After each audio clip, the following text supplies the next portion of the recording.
Imagine the smell of freshly baked bread wafting through your home. Slicing into that warm loaf, knowing exactly what ingredients went into that perfect slice of bread. Now contrast that thought with the thought of opening a plastic bag from the grocery store, filled with bread that's traveled thousands of miles, filled with preservatives. Which would you want on your table? Today, I am here to persuade you that making bread at home is not only a healthier and more satisfying choice, but also a rewarding and surprisingly simple endeavor.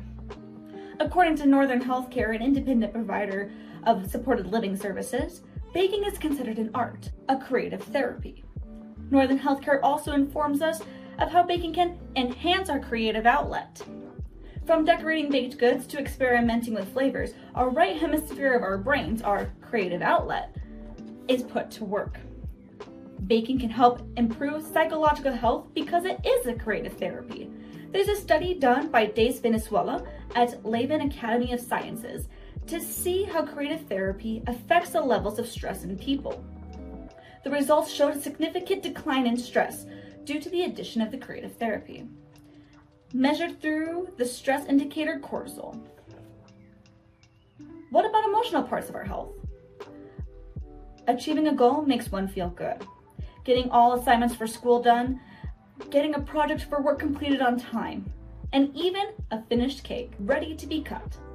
It's a goal that helps generate dopamine. Inc.com, an online newsletter publisher, supports this claim.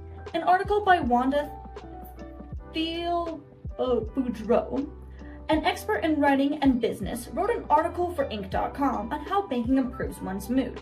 She stated, the creative activity stimulates the release of dopamine. Baking your own bread has physical health benefits as well. Bread has a bad reputation of being high in carbs, processed, and being high in glycemic index, also known as GI. This is true for store-bought bread. The grains used to make bread have become harder for the body to digest. According to Country Life Natural Foods, a wholesale and retail distributor, grains are more difficult to digest due to the added ingredients, chemical processes, and genetically modified wheat crops, all contributing to health problems including wheat intolerance, digestive troubles, weight gain, and diabetes. Knowing what goes into bread from the store and comparing what goes into bread made at home, you already know you're eating a lot healthier. Baking bread is also a good exercise. Katie Rosario, a professional baker, wrote on her blog how baking bread has helped with physical health.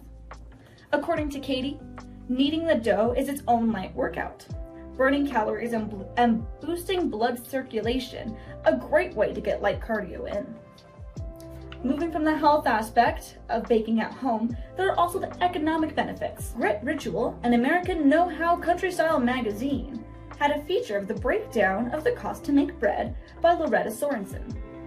She had stated that on average, you get about 12 good slices in one loaf, about 13 cents each. That's $1.56 a loaf. Loretta was one to buy bread flour, which is more expensive than all-purpose flour. But if you want to lower that cost of making bread at home even more so, all-purpose flour is an excellent alternative, and it's cheaper than bread flour. Purchasing larger quantities, such as 10 or 25-pound bags of flour, can reduce the cost of each loaf as well. Here's an example that Loretta gave us. Buying 50 pounds of unbleached white flour, which will make about 50 loaves, for as little as 44 cents per pound is a great bargain. 44 cents per loaf of bread.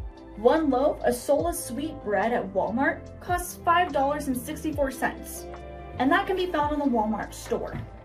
Now let's compare it ourselves. Let's get some ingredients from a store-bought bread, the cost it took me to get it, and making my own bread at home. Here I have some Sara Lee honey wheat bread. I'm gonna go ahead and read you the ingredients from this one here. There's enriched wheat flour, malted barley flour, reduced iron, nican, thiamine nitrate, vitamin B1, riboflavin, vitamin B2, folic acid, water, honey, whole wheat flour, yeast, wheat, gluten, sugar, vegetable oil, soybean, wheat bran, salt, preservatives, calcium, propionate, silver acid, dietitium, monoglycerides, cellulose scum, natural flavors, monocalcium phosphate, soy lecithin, citric acid, grain vinegars, semi-seeds. It says contains wheat, soy, and semi-seed. And there's also a warning about the bakery it was made in. Now for the recipe I'm going to compare it to, it's going to be a homemade bread, super easy to make. This one's called milk bread. And this one has flour, water, yeast, milk, butter, salt, sugar, and an egg. Let's break down the cost for making it at home versus spending about $4 at the store. Let's talk about the cost analysis of making bread at home. Right here, I'm going to put a little picture of my handwritten cost analysis that I made.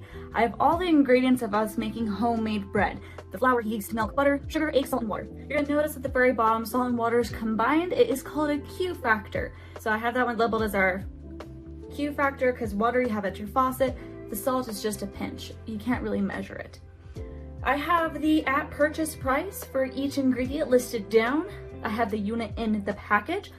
And I converted each unit into the amount that we're going to be into the unit we'll be using. So I put pounds to cups, ounces to teaspoons, gallons to cups. The 4 sticks of butter is also known as 2 cups because each stick is half a cup of butter, but that converted to 32 tablespoons because we use tablespoons in the recipe.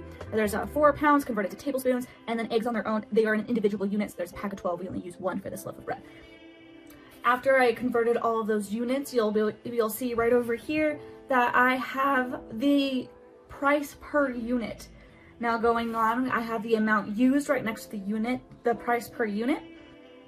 After that, I converted how much entirely that we used per thing. So this is the whole cost analysis. 36 cents worth of flour, 46 cents of yeast, 10 cents worth of milk, 36 cents worth of butter, 6 cents worth of sugar, and 22 cents worth of an egg. And all of that added together was $1.56. It's cost efficient. It's gonna save you a little over $2 to make your bread at home. And with all the ingredients that you had purchased, you can make multiple bread. So you can make at least 5 loaves of bread from 1 thing of flour. Almost a $4 loaf of bread for one. You can make 5 loaves of bread for the same amount as buying 1 loaf of bread at the store.